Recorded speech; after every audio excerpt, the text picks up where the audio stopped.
Assalamualaikum warahmatullahi wabarakatuh. Waalaikumsalam warahmatullahi wabarakatuh. Dari sekian banyak yang seperti itu luar biasa, tapi saya tertarik pada dua hal yang awal disampaikan. Pertama adalah kunjungan jarang-jarang itu membuat kita kangen.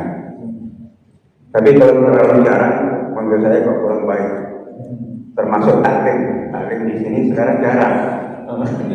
Jadi jangan sampai terlalu jarang. Yang kedua adalah orang yang paling top atau paling mulia adalah orang yang bertakwa. Pertanyaan saya sangat terkait, Pak. Saya tadi belum jawab tapi sudah ditutup. Jadi yang paling top adalah orang yang berintegritas. Terus yang pertanyaan saya, bagaimana mengaplikasikan atau mempertahankan integritas itu? Mempertahankan atau mengaplikasikan? Karena kita manusia, terutama laki-laki, pasti pernah menjadi pemimpin. Paling tidak pemimpin rumah tangga, RT, RW, bahkan DKM dan presiden. Pertanyaan saya ulang, bagaimana kita mempertahankan atau mengaplikasikan integritas itu? Karena pada saat kampanye pasti integritas semua yang sama. Pertanyaan berikutnya adalah, mohon maaf saya agak banyak karena lama nggak ketemu Ustaz. Pertanyaan kedua adalah, agama Islam adalah agama yang sempurna. Apakah Allah masih akan memberikan wahyu kepada generasi berikutnya? Memberikan wahyu. Karena Al-Quran itu kan dari wahyu yang diterima Rasulullah.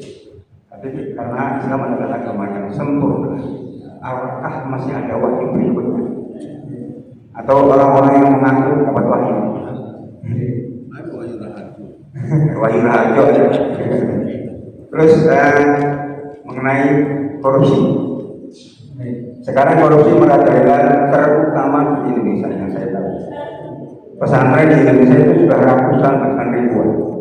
Tapi ada salah satu negara bahkan tidak ada pesantren, tapi ada umat muslimnya tidak ada korupsi. Contoh New Zealand atau negara lain. Pertanyaan terakhir. Penting itu sekawan. Ya, empat. Ini gambar kan. Apakah setan itu berupa zat atau sifat? Baca, terima kasih. Assalamualaikum warahmatullahi wabarakatuh. Ini di bawah semua ini. Bismillah. Yang pertama, pertanyaan beliau, bagaimana cara integritas yang kedua ya? Ya, kaitannya dengan manusia bertakwa. Kaitannya dengan tadi pernyataan Ustaz, orang yang zulmibat dan ketentuan. Ya. Yang pertama, kalau terlalu jarang itu juga nggak bagus. Jadi tadi kan di awal saya sampaikan, jangan terlalu sering ketemu, nanti malah bosan. Perlu ada jarak waktu supaya menambah kecintaan. Ini aplikasinya bagaimana? Ini setiap orang, setiap keadaan itu beda-beda. Ada orang yang sehari gak ketemu aja udah kangen. Maka menurut dia hitungan jam itu udah jarang. Hitungan jam sudah jarang. Ada orang 2 minggu itu belum kangen. Nanti tunggu minggu ketiga, minggu keempat baru kangen. Berarti untuk dia relatifnya nggak ketemu itu 2 minggu sampai 3 minggu. Maka aplikasinya zulmibat dan ketentuan itu kembali kepada keadaan setiap lingkungan beda-beda. Ngaji juga sama, sesuaikan dengan lingkungan di waktu itu. Jangan memaksakan keadaan yang tidak sesuai dengan keadaan sekarang. Maka hubungannya tadi itu beda-beda. Ada orang yang, kalau saya zaman nyantri, itu ketemu kiai setiap waktu senang banget. Makanya kalau sehari aja kiai udah ngaji sama saya kan santri, aslinya santri. Maka kalau kiai udah ngaji dari itu, rasanya kiai mana ya kiai kok ngaji? Nyari. Karena santri. Kalau lingkungan di luar itu beda, harus disesuaikan dengan kebijakan atau keadaan di waktu itu. karena beda zaman, beda tempat, itu beda keadaan. Satu. Kemudian yang kedua, bagaimana cara mengaplikasikan integritas kita sesuai dengan menjadi manusia paling sempurna. Patokannya satu. Kan di sini sahabat tanya, siapa manusia paling mulia? Man akramun nas. Maka para ulama mengatakan, mulia itu apa? Mulia itu apa? Maka di sini para alim ulama sebagian mengatakan, dikatakan akramun nas, manusia paling mulia adalah manusia yang paling banyak kebaikannya. Banyak apa? Kebaikan. Maka apapun yang telah kita janjikan, kita niatkan untuk diri kita, untuk keluarga kita, untuk masyarakat kita, selagi itu ada nilai kebaikan, apalagi kebaikannya yang banyak atau merata, itu sudah dikatakan integritas atau dikatakan sudah mengaplikasikan integritas. Patokannya apa? Kebaikan.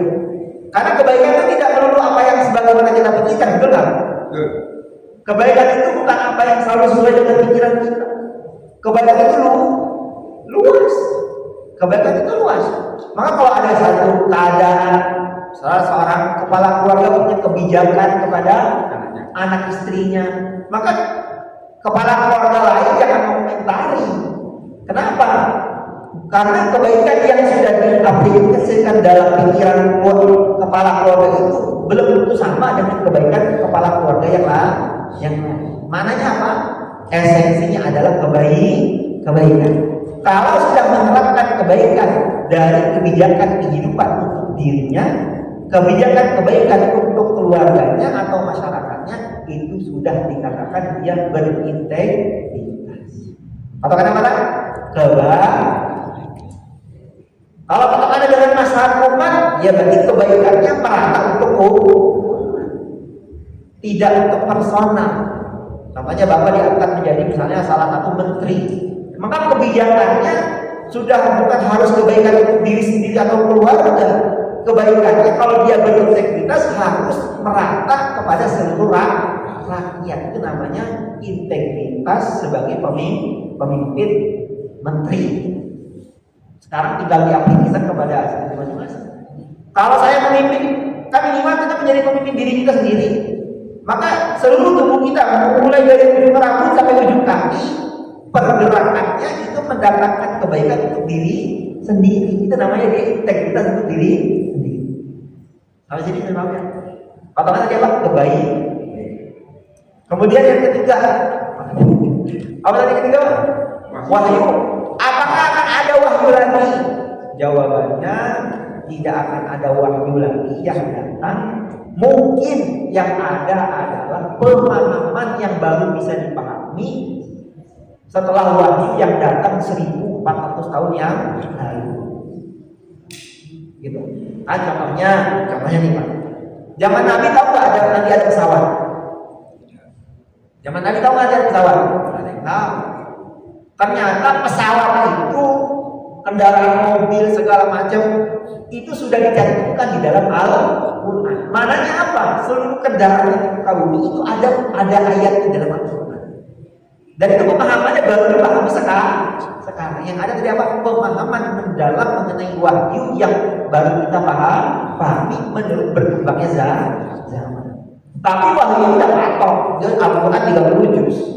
Ataupun hadis dari kutubus cinta, itu wahyu-wahyu tersebut. Dan tidak ada tambahan. Kok ada orang nambah melebihi itu? Itu bisa dikatakan sesat, menyesat. Gak usah diikuti.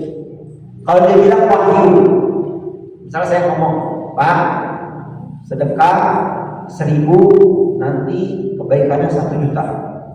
Ini wahyu, saya dapat tadi malam mimpi. Ini sesat orang.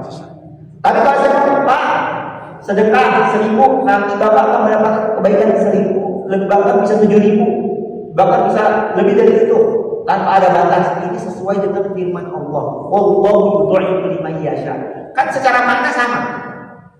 Cuman saya bersadarkan bukan mimpi tadi malam, tapi berdasarkan Al-Quran. Ini baru nilai yang lurus. Tidak ada penambahan wahyu, yang ada adalah pemahaman mengenai wahyu menurut perkembangan zaman. Terus yang keempat, korupsi Pak. ya, Indonesia itu kan muslim semua, kalau pesantren banyak, kenapa malah Indonesia nomor 1, nomor 2, nomor berapa? Bahkan menterinya korupsi. Nah, Menteri Agama lagi. sekarang kita jangan komentari Indonesia. Jangan komentari apa? Indonesia. Komentari diri kita sendiri. Apa itu? Sekarang sholatnya kita hanya bacaan saja, apa sudah sampai ke hati? Jadi yang masalah itu bukan Islamnya. Islamnya cuma KTP saja orang bilang sekarang, kalau bahasa sekarang. Cuma tidak ada hati Islam yang menempel di dalam setiap jiwa orang Islam. Bukan berarti saya menjadi takwa dari Bapak semua, kalau Ustaz enggak ini segala macam. Enggak berarti Bapak kan bisa lebih mulia dari saya. Karena hati Bapak lebih mengamalkan Islam dibanding saya. Jauh mungkin, apalagi Pak Haji Mariono, Pak Rian, semua yang ada di sini. Itu jauh dari saya, karena Bapak secara hati lebih mengamalkan Islam. Jadi yang masalah di Indonesia itu bukan Islamnya, tetapi Islam tidak sampai ke dalam hati setiap orang-orang Indonesia. Contoh terkecil, kita tiap hari sholat itu hanya rutinitas sholat, belum aplikasi sholat di dalam sholat dan aplikasi sholat di dalam kehidupan sehari. Sekarang dalam sholat kita disunahkan duduk nggak Pak? Sunahkan duduk nggak? Kalau kalian jalan di depan, kepalanya dangak ke atas nggak? Apa ke belakang tangannya? Kan bayangin loh. Oh, langatan. Dan diri kita sendiri loh belum bisa mengamalkan, aplikasikan sholat di dalam kehidupan kita. Apalagi kita mengomentari pejabat. Itu Pak, kita kalau di posisi mereka belum tentu kita bisa lebih baik dari mereka.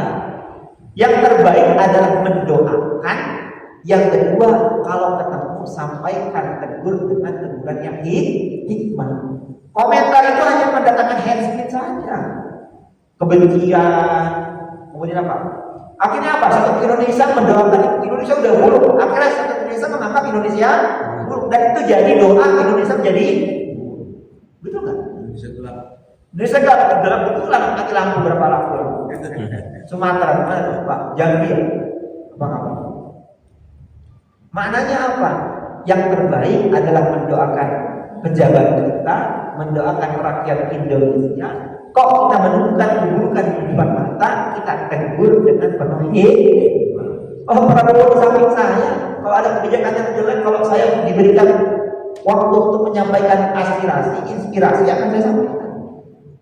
Kan masalahnya nggak ada di samping. Masa kita di komen, oh iya, Prabowo harusnya begini, atau si Fulan harusnya begini, si B harusnya begini, ataupun pejabat kita harusnya begini, nggak bisa. Gitu. Maka hate speech, tadi apa? Speech itu apa bahasa Indonesia? Komentar buruk itu hanya akan mendatangkan keburukan. Yang terbaik apa? Makanya saya setiap sholat doanya tadi. Ketika kunut doanya apa? Doanya yang doa khusus untuk umat, untuk pemimpin. Allahumma bakasmihim sultanan nasiro. Ya Allah, tolong datangkan kepada Indonesia pemimpin yang bijak, pemimpin yang dituntun oleh Engkau. Itu doa terbaik. Maka yang terbaik tadi dua. Pertama kita doa, yang kedua kalau ketemu depan mata harus kita tegur kalau itu ada hubungannya. Setelah itu setan itu ada bentuknya apa enggak? Zat. Setan itu jin lah. Itu secara ghaibiyah ada zatnya.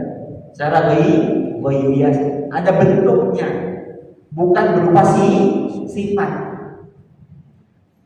Sifat misalnya kikir. Kikir itu sifat apa? Ada bentuknya enggak? Enggak ada. Karena sifat. Tapi kalau setan itu bukan sifat, memang ada zatnya, cuman kita dihijab oleh Allah. Allah tidak bisa melihat syaitan atau jin. Kita jin kalau kita mau bisa lihat.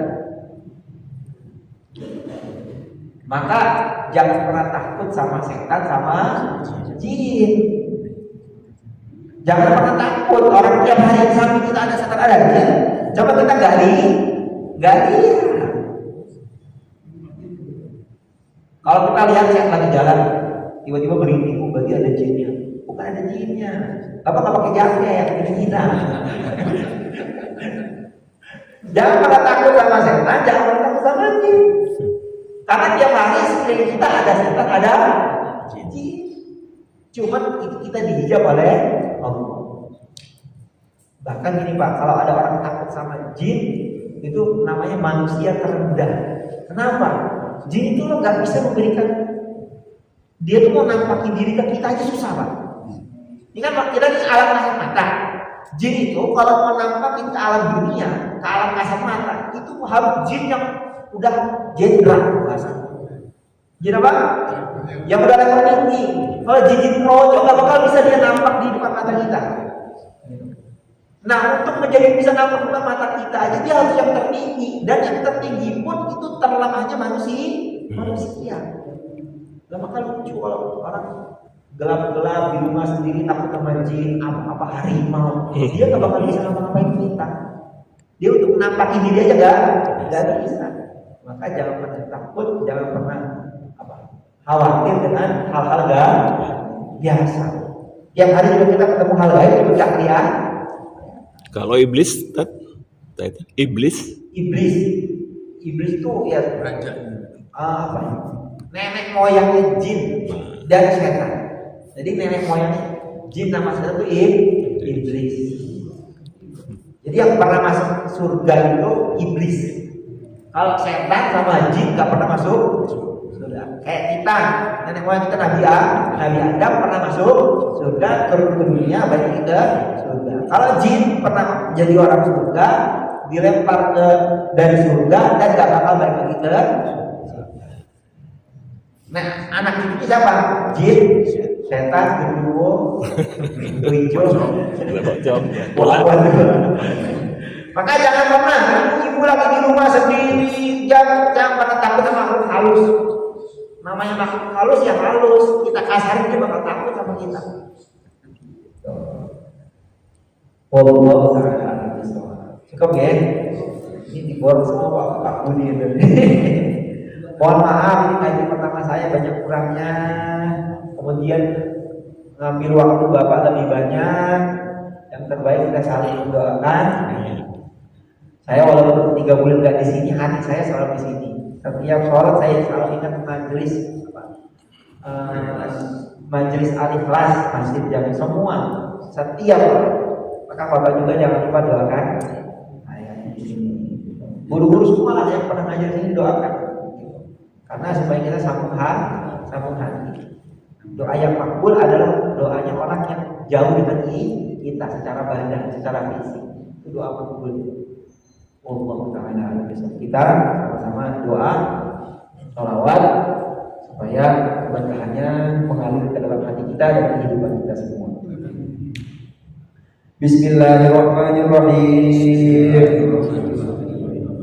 Maulaya sholli wa sallim daiman abada ala habibika khairil khalqi kullihim huwal habibul ladzi turja syafa'atuhu likulli hawlin minal ahwali muqtahimi ya Rabbi bil Mustafa balligh maqasidana waghfir lana ma madaya wasi'al karami ya arhamar rahimin ya arhamar rahimin ya arhamar rahimin farij Wassalamualaikum warahmatullahi wabarakatuh. Waalaikumsalam.